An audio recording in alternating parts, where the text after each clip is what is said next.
European patent attorneys or patent attorneys from other countries should not prosecute patents in the United States. It's a different philosophy. Likewise, U.S. patent attorneys should not try and prosecute patents over there. Let the experts do what they do in each country.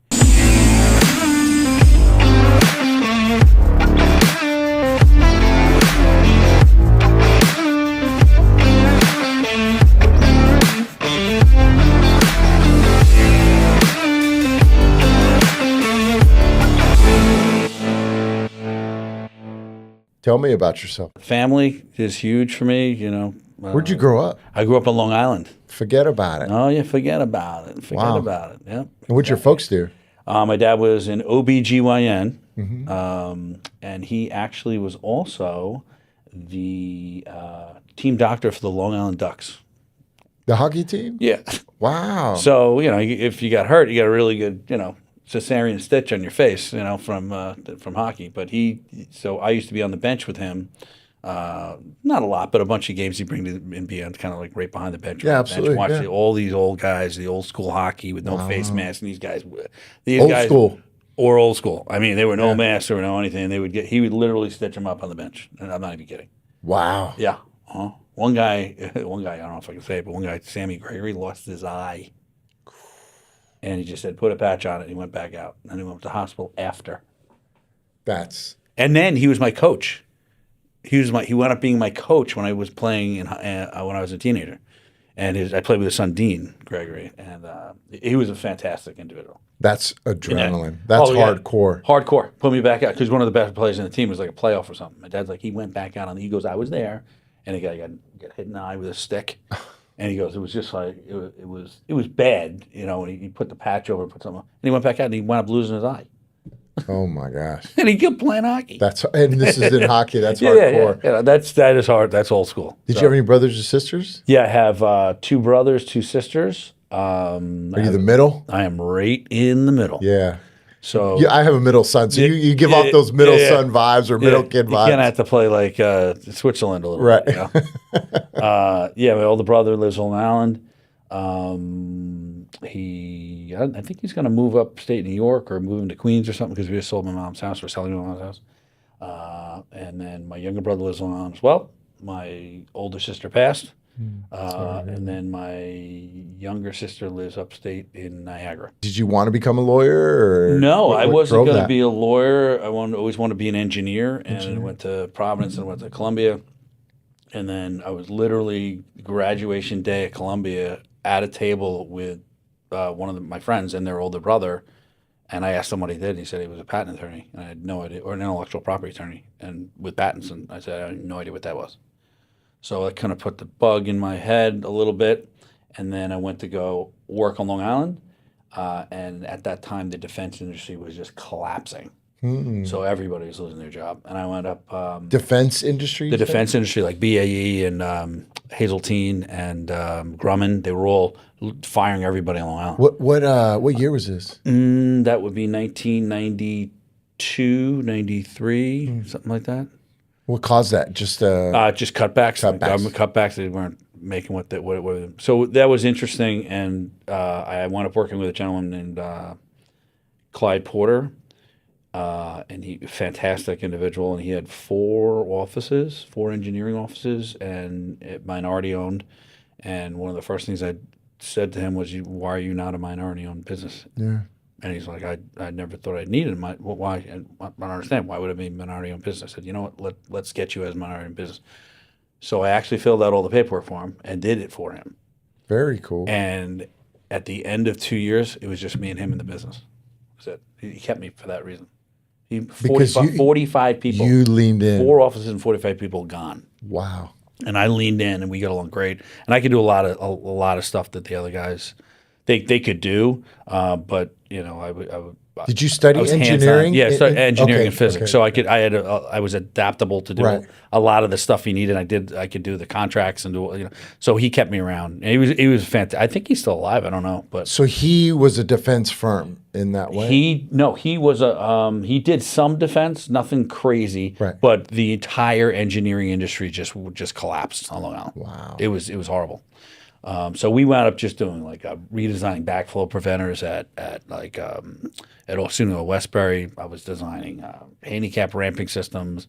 We designed an elevator, it wasn't really an elevator, it was like an inclinator type thing. Anything he could get his hands on, we did, because he was falling apart. Turn cash. Yeah, and the only reason he was able to do all that is because he was a minority-owned business.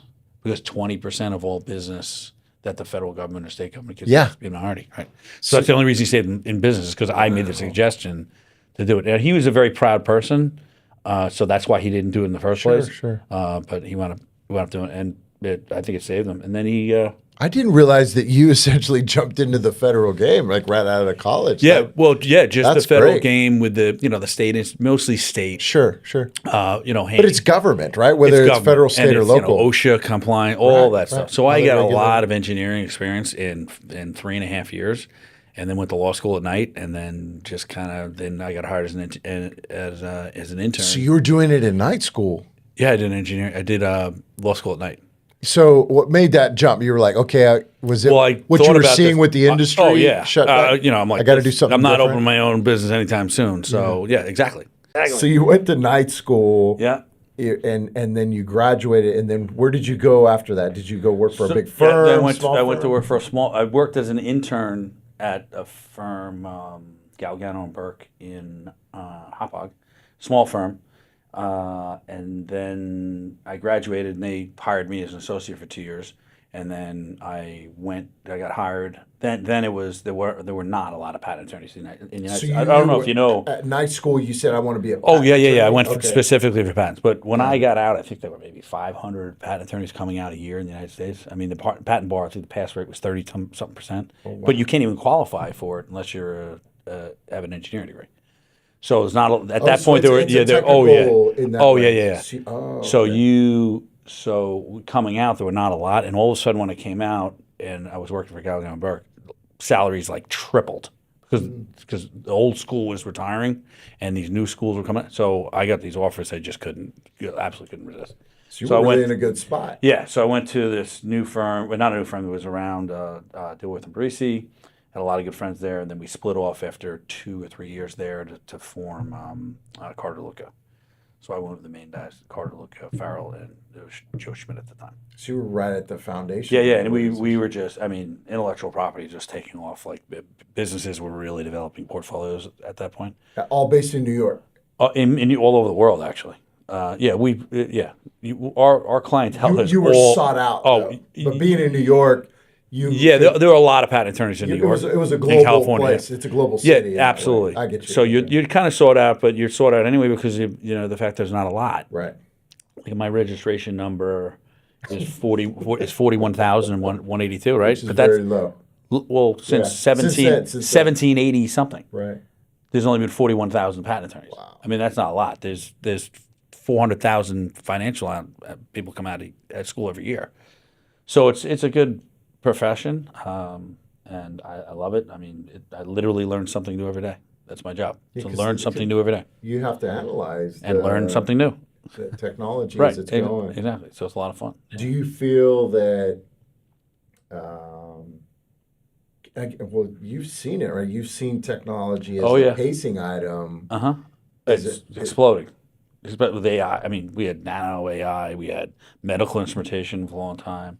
Was exploding, and then you went into the nano stages, and now you're AI, and but the next thing I think is going to be space. Actually, it's going to be an incredible amount of opportunity for IP in space, with inventions and how we're going to be solving all these problems. Because you got remember, invention is about solving a problem, right? That nobody's ever seen before. So we have a lot of issues how we get into space. And there's space. It's colonizing. There's getting up there. There's staying up there. Of law, right? Oh yeah. It's the same. You mean the rule? I'm not the rule like gravity. There's no gravity. So no. What I mean by that is. The territorial aspect. That's exactly right. Which law do you correct. take in space? So, and patents is very territorial. So every country has its own patent. That's what I mean. Right. So you have to harmonize. Now, thank God, 20 years ago, they harmonized the patent system. Generally, it was a little different with the American Invents Act and before that.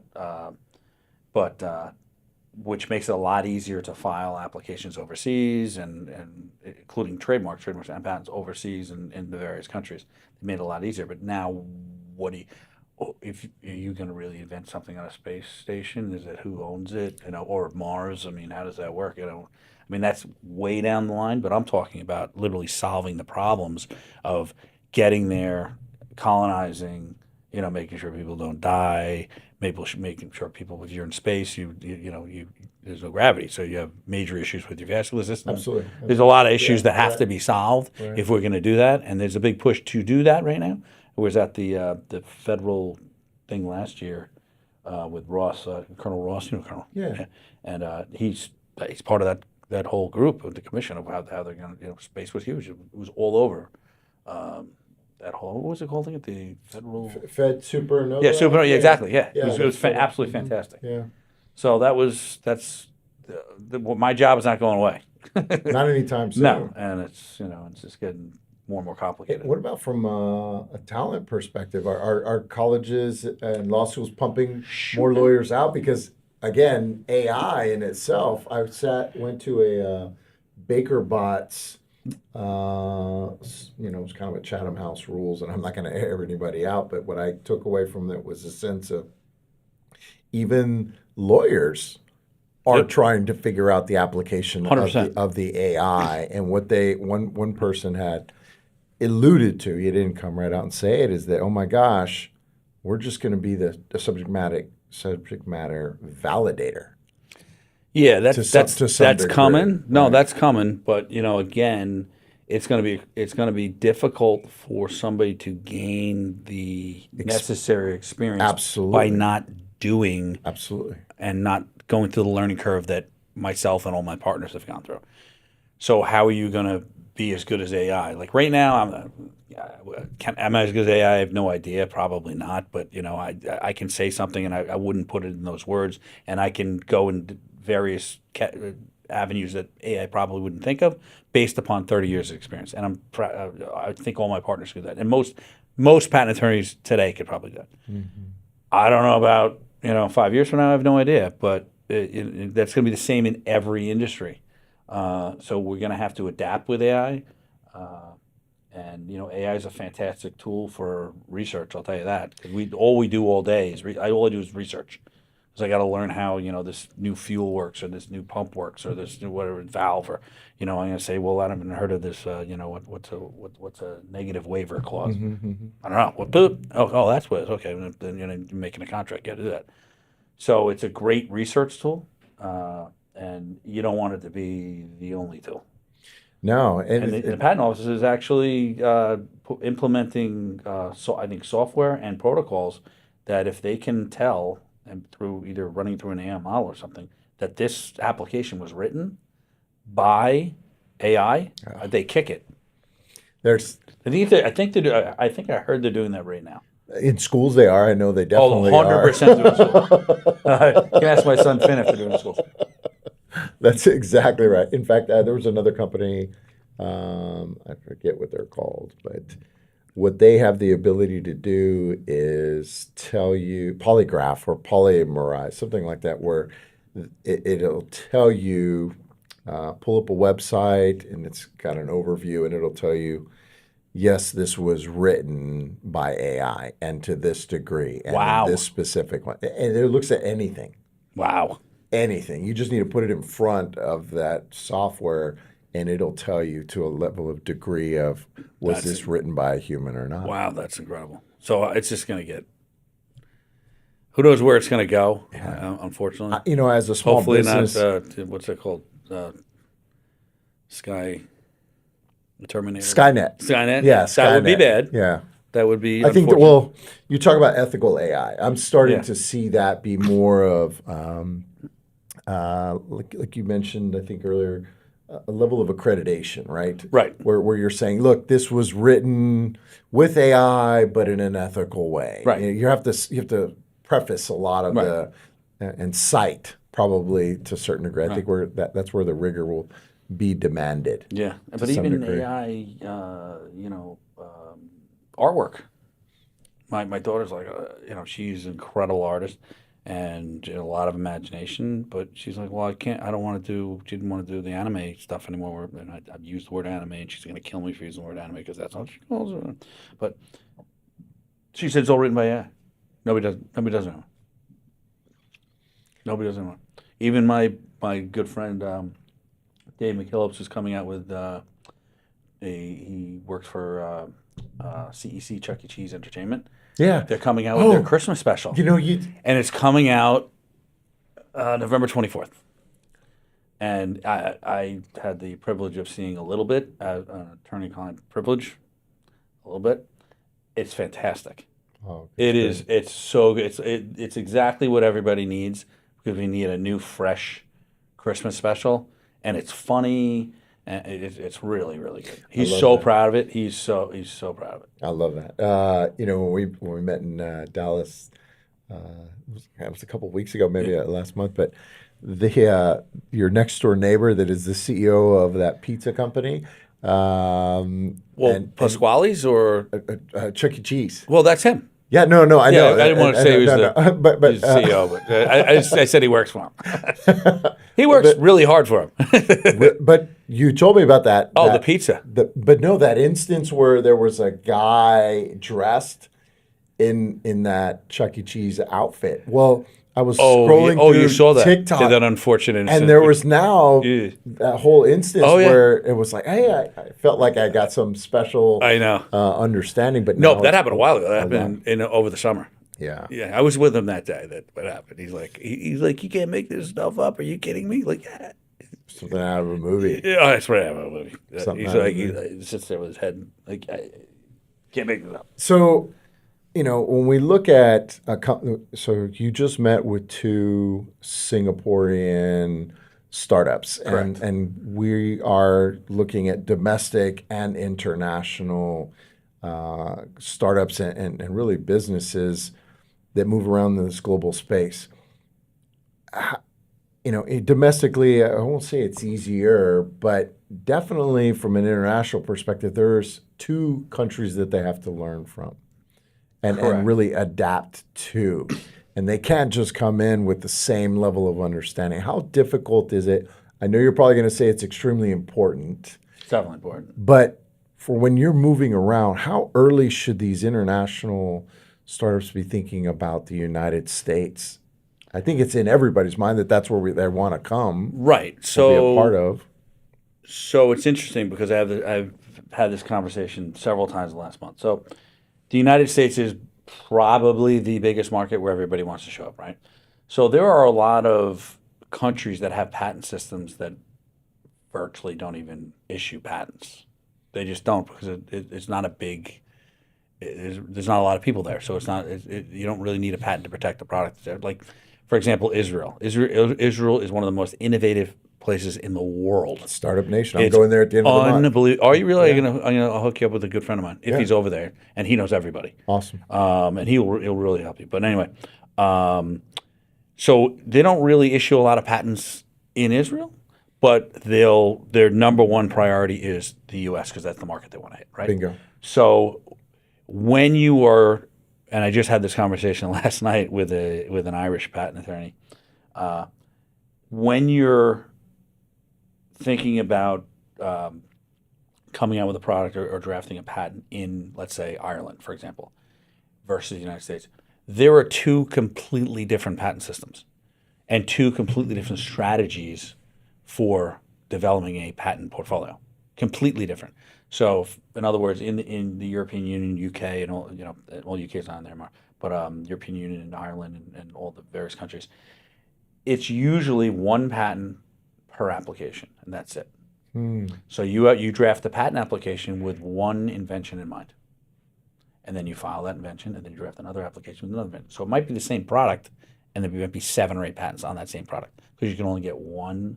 Typically, you can only get one invention per application. Okay, and that's generally in Europe. In the United States, that's not how it works. In the United States, you want to draft typically, and it's changing a little bit with the new rules, but you typically, like when we draft big applications for some of our big clients, we'll put 5, 6, 7 inventions in the applications, knowing that we're going to file what's called a continuation, which means we draft it, we go through the patent office, we get issued claims, we refile that exact application again. Why? Now, the reason you want to do that is because in the United States, your pending cases, because when we refile, it's still pending, that's the one you're going to go after your competitors with. Right. Because your competitors are going to hire somebody like me to design around your issued patent. Right. They don't know what the next one's going to be. That's exactly right. So you want to keep it. It used to be called a submarine or a lying in wait patent, right?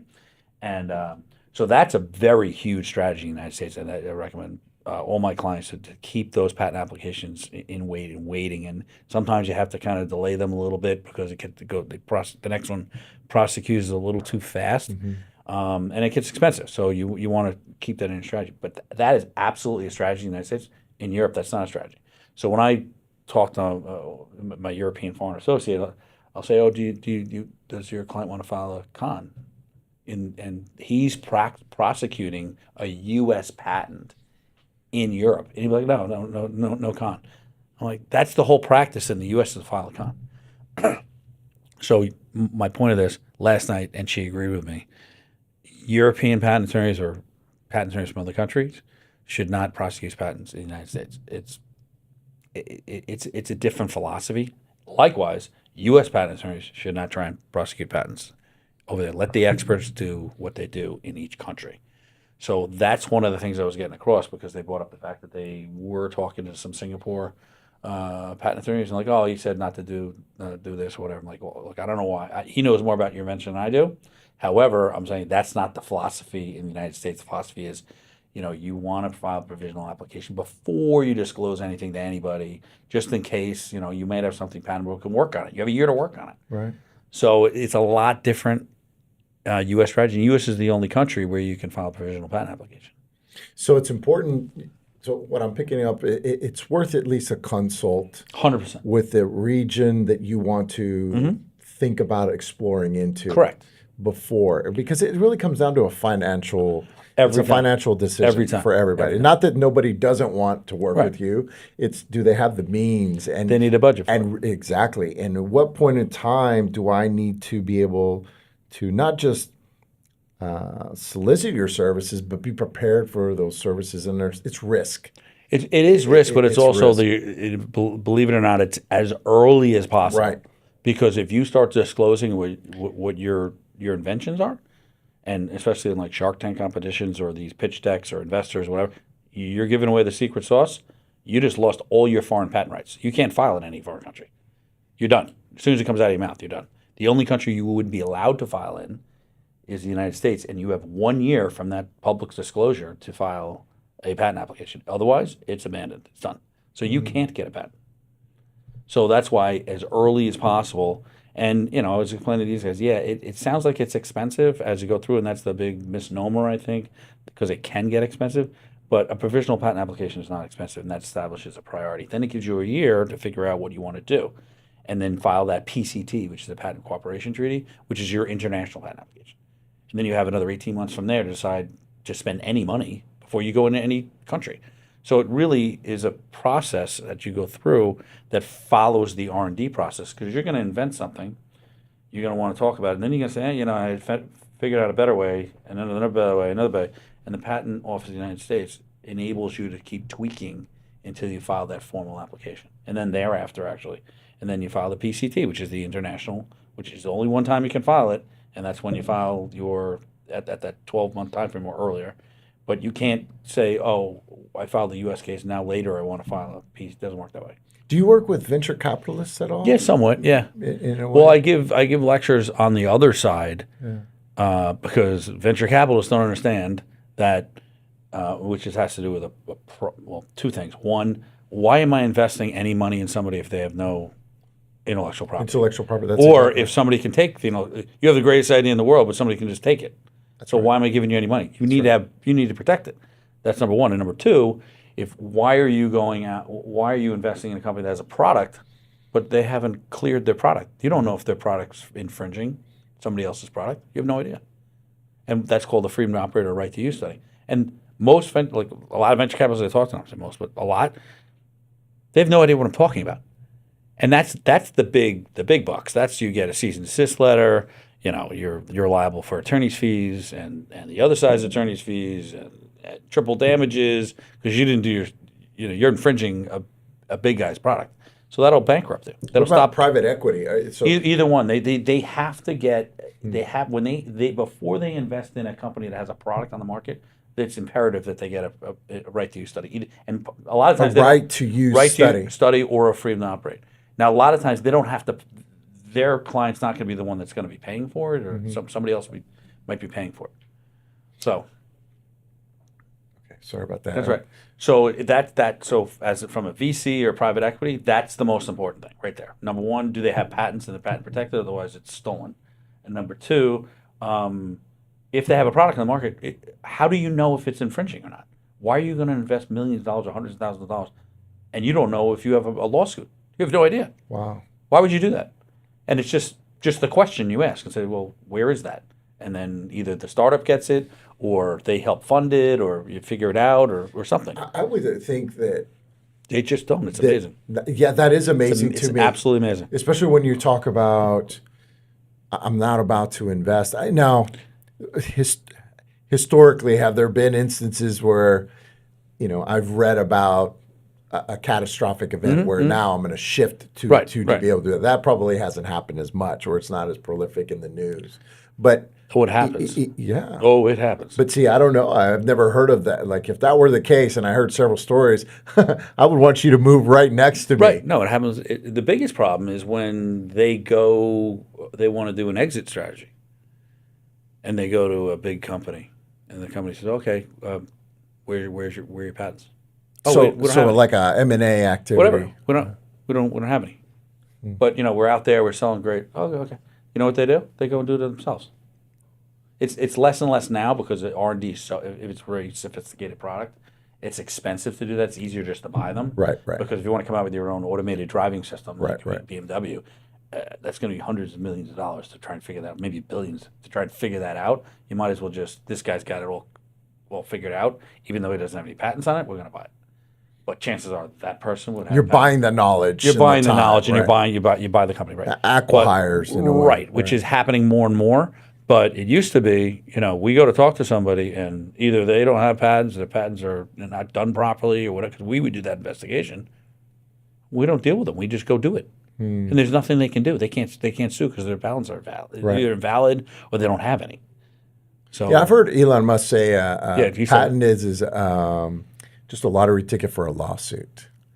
A patent is what? A patent is a lottery ticket for a lawsuit, in that he wants everything to be somewhat open. Well, there's certain things he wants open, but he's got a lot of patents. Trust me, he's got a ton of patents. I'm sure he is, right, in that way. But he does give a lot of stuff away. At what point? But eventually, you're giving away. You find yourself on the street. So when should a startup? The reason I mention that is, when does a startup start thinking about protecting his intellectual property? Probably the first conversation first conversation you should have. And before he's thinking of approaching an investor, absolutely. Or before he's thinking of going to a Shark Tank competition, absolutely. Before he's thinking of going to incubators, like one of the questions you guys should be asking is the same thing: is do you have your intellectual property protected? That's that's important because you guys are a training pro. That's right. Yeah, you're getting through this whole model, right? That's a step, and we've talked about this, but that is an important step. Just like when you're coming over from Singapore, you need an immigration attorney. That's right. Yeah. Because guess what? You're going to get here and be like, oh, I got to get kicked out of the country. Well, you didn't, you should have 6 months ago. That's exactly. Or your employee can't work. They're sitting here in a hotel and they're getting deported. And our friend Lisa, she was telling horror stories about it. So yeah, she'll guide you in the right way. That's part of our accelerators. Is really just going down the checklist of things. But absolutely, I know. In talking to these startups, if I were to give them the checklist, they're just looking at it like, oh my gosh, that's a lot of money and time. I don't want to even be an entrepreneur anymore. I'll go back to work. Or but it's a balance. It really is a balance. I think it's mitigating risk, and that's part of why we have experts like you, just kind of giving them the familiarization to put it in the back of their head. Yeah, absolutely. That was one of the things I was saying about the freedom to operate. It can get expensive. We we particularly our firm like breaks it out into stages to make it because at any stage you can say we're out because there's you're absolutely infringing this and you got to take a license out now. So we go through it in stages. We've done thousands and thousands and thousands. I mean, 30 years of doing this, but it's also expensive. So it's okay. It's expensive, but you got to weigh the risk. And the more successful you are, the more risk you're going to have because somebody that has that patent is going to just wait, lying in wait, and just come after. Oh you. yeah, and it happens a lot when one of the big companies we work for, when they buy smaller companies. As soon as they buy the company, they have a lawsuit the next day.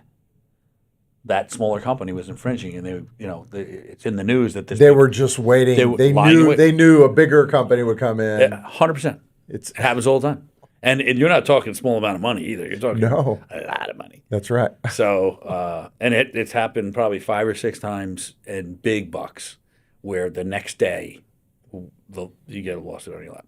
So you better make sure that we do a good job. So how does a startup partner with you? In one, you're doing a great job by helping us out and giving that level of exposure. But how do they connect with you, right? Meaning, you know what? I'm not there yet. Keep us in the loop. Keep you in the loop. Just don't do anything. If you have a question, ask the question. Don't assume the answer to a question you don't. You don't even know what the question is. Don't assume the answer, right? So when in doubt, and I tell everybody, I give my card and say, just email me. I don't charge for emails. You just remind me who you are, right? But otherwise you're going to spam, right? My good friend spam, but and I'll just answer the question, and then give them a little blurb and be like, oh, yeah, you're sort of there yet, or don't do that. Send me all the stuff today, and I'll get it on file today because you can't go talk to so and so until you do this. And does this company, Carter, do they take equity? Because I know some smaller cases where that's a little bit. We have in the 30 years, I think we've done it a few times. It's never been. It's rare. It's by exception. It's just, if I try to take equity in as a matter of fact, my good friend Dave Carter, who it's happy birthday today. It's the 14th. Today is the 14th. Yes, I got to wish him happy birthday. So give him a shout out right now. Hey, happy birthday! Shout out.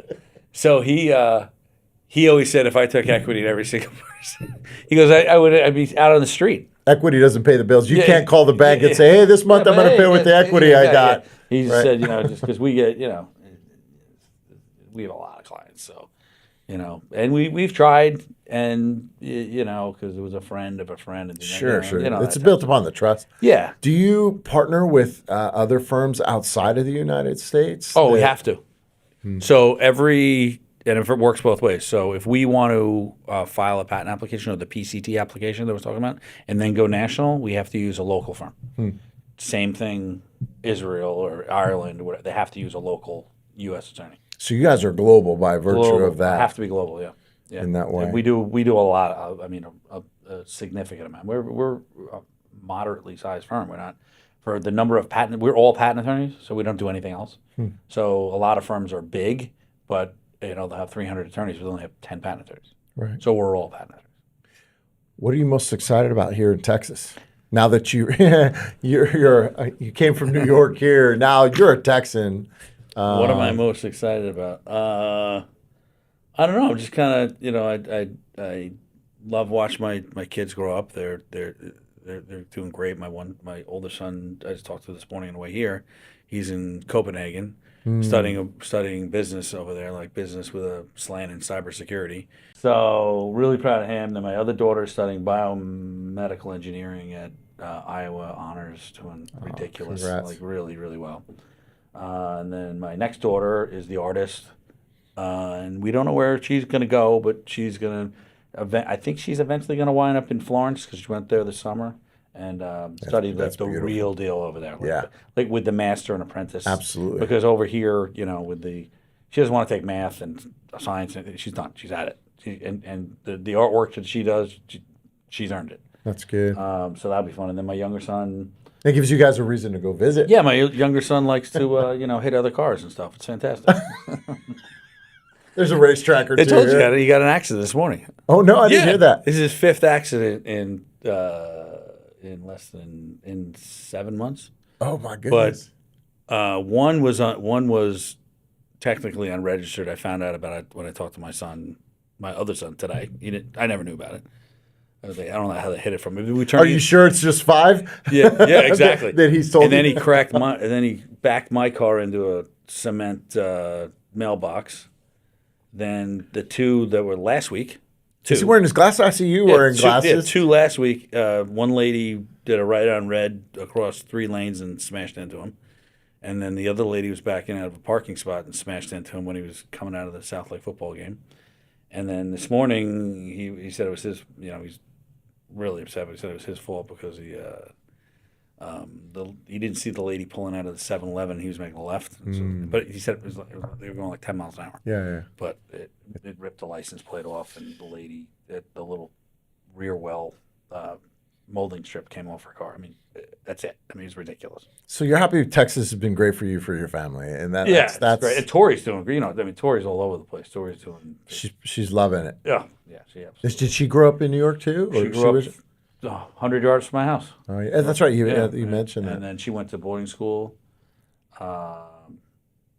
in Connecticut at Westover boarding school, and then went to Clemson. Clemson. Oh, really? I know she went to South Carolina. Yeah. I went to the Citadel, which is in Charleston. Oh yeah, there you go. Yeah, exactly. Yeah. So she's like the mayor. There's not a person that doesn't know her. She's fantastic. She's doing a great job for Carter DeLuca, I'll tell you that.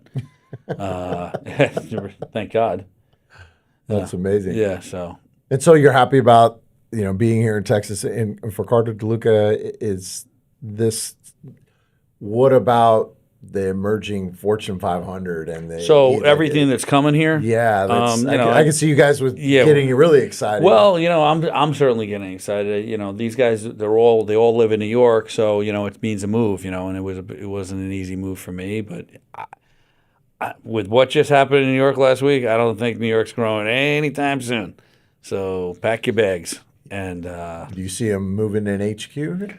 No, but we have a big building there. But we'll see what happens. I mean, there's everybody's got family there. It's really difficult, I think and life in New York is difficult enough with everything. I just think it's going to get a little more difficult, and I see it when I go back. I'm hoping a bunch more guys come out here. I mean, that was I think we're going to be hiring out here. That's good. As we grow. So this is where the growth is. Where do you guys recruit from? Columbia? So it's tough. We do. There's a lot of patent recruiting seminars and sessions at like Lehigh University had one, but not a lot of universities have patent programs. So and we have a fantastic internship program. So we usually have about 4 interns every summer, and we usually pick from them. Like, it's very rare that we won't hire 1 or 2 or 3 after the program. So that really works. And where do they come from? Most all over the place. All over. Yeah, I mean, some the local law school that's near us. Yeah. Others Lehigh. Others. Any UT? Wherever. UT? No, but I keep telling them I want to. So they have this structured internship program there, which we've done for 10 years at this point, where we, each one of the partners goes and gives lectures and everything like that. Right. So, and I've had an intern out here. It's difficult because when there's 4 of them out there, they can bounce off each other. And Absolutely. They can use they don't just use one attorney. They use a bench, 30. Right? A bench. Out here, it's every 2 seconds somebody's in my room asking questions. So it gets a little.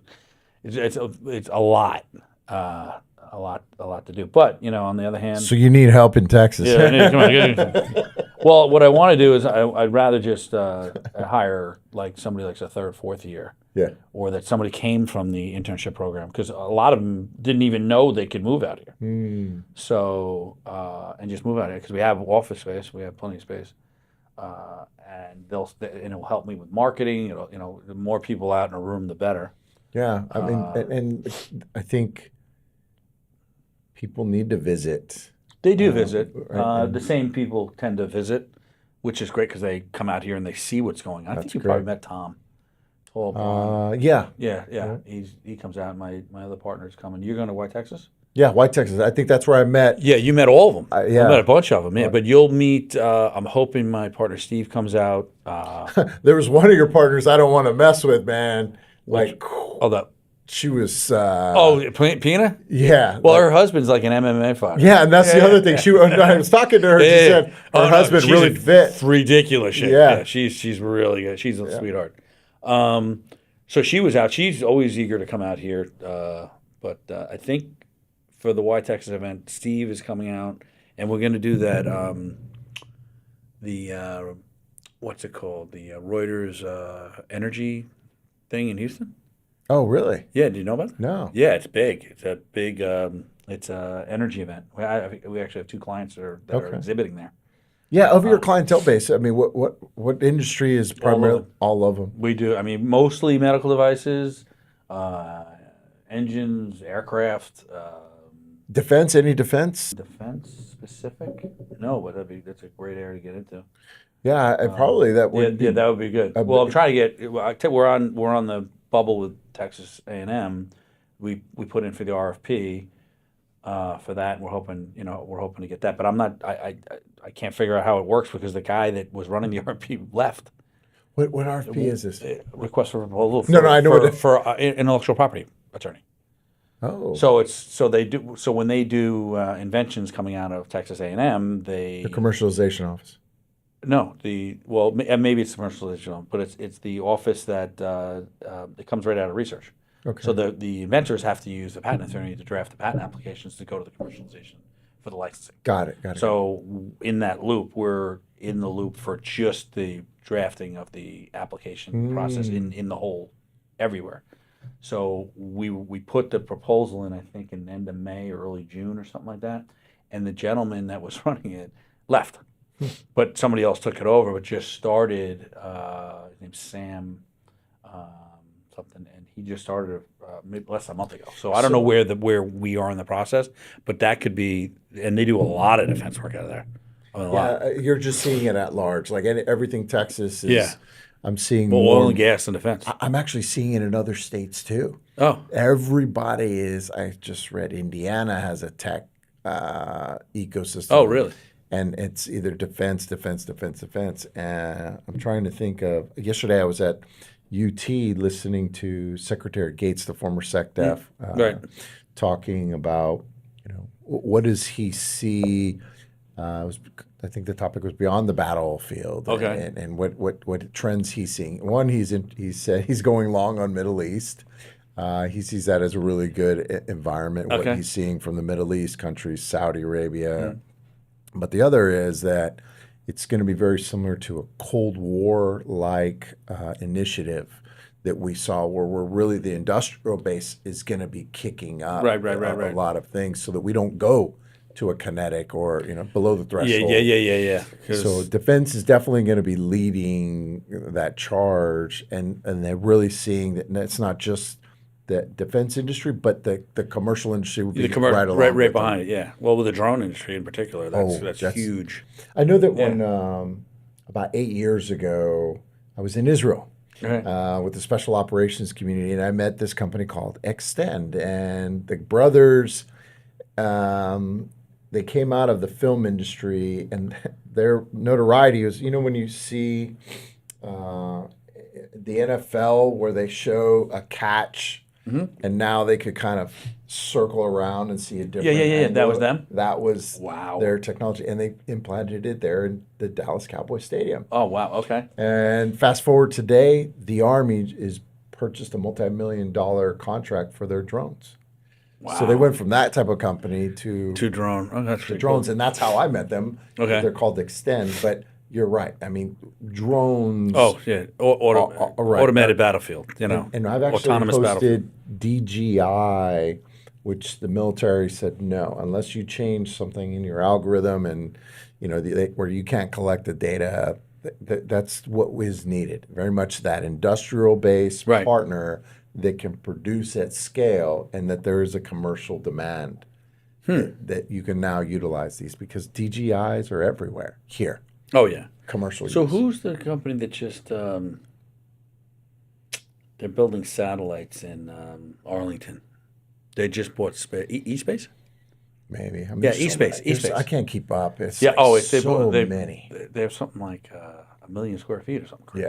Yeah. Vector's another one. A guy that was here in Austin, went to Utah, partnered with a venture capitalist called Harpoon Ventures. They got like $64 million it's a great time for some, Yeah. but at some time out, being a weapon systems developer, I'd think of, okay, it's great, you need it now, but for how long do you want to maintain that? Yeah. Oh, exactly. And then that means that there's got to be follow-on money, and that's a yeah. level of commitment. Oh, yeah. That things break, especially in the soldier's Oh, head. yeah. No kidding. But I saw a picture of a soldier, just like of the picture of the modern soldier. Oh my God, what they were wearing was incredible. With the helmets are The tied new helmets, in. yeah. The new helmets. Joe Rogan had it was crazy. Palmer Luckey But there. this guy looked like right out of the future, you know. It looked, and then they have the bulletproof glasses, and they had and they had 3 or 4 guns on them, like rifles, because they're so light now. I can't believe you guys don't have a defense practice. Well, come on now. Wow. Yeah, we'll get one. We'll figure it out. I There's think so many things I want to get here, It's just, but again, it's a one-man show, so it's. All right. Well, I'm on your team now. I'm There we looking go, for a baby. patent attorney. There we go, A baby. 3rd or 4th year, and I'll train them up on the defense stuff, Yeah. and then Well, we launch can that do defense. I practice. can do anything. Yeah, that's right. I I can mean, figure it out in 2 seconds. It's not So even can any big. one of my partners. So can probably most patent attorneys. I mean, That's what's not. Yeah. I think when you start getting into the classified space Yeah. for intellectual property design, I know that. well, you need clearance, because one of my partners had clearance for the Navy for a long time, but we never really got a lot of stuff out of it. Anybody kept it up, and it's once every blue moon we get something.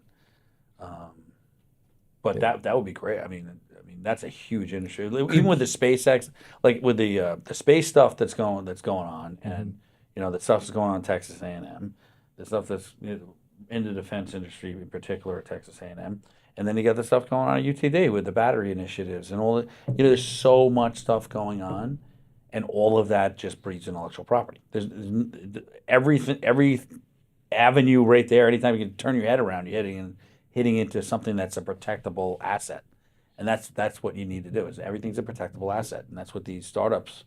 I thought my first slide says your most valuable asset, whether you know it or not, is your intellectual property right now. What else do you have? You don't have anything. It's your idea. So protect it. That's exactly right. I guess so. Yeah. Yeah, it's. I designed something, and at some point you just got to go and know where your vulnerabilities are. Yeah. And at some point you can't let that go either, though. So you have to meet great people Right. and tell them they're not, or beat you over the head yeah. to say stop, take a minute, Yeah. get ready, and then go run the 3rd or 5th lap. To be able to do that. 100%. Absolutely. Well, I appreciate this, man. This has been fun learning it's fantastic. more I'm happy to about do it you. anytime, 'cause, Yeah. I mean, And let's we- do more of that. But right? what did we just touch on? 1/8 of the, or 1/10 the subjects we could There's touch. so Not just with many, intellectual property, with just personal stuff. so many things that So next time I'm going to interview you. do it. Yeah. Has anybody interviewed yet? Actually, I don't.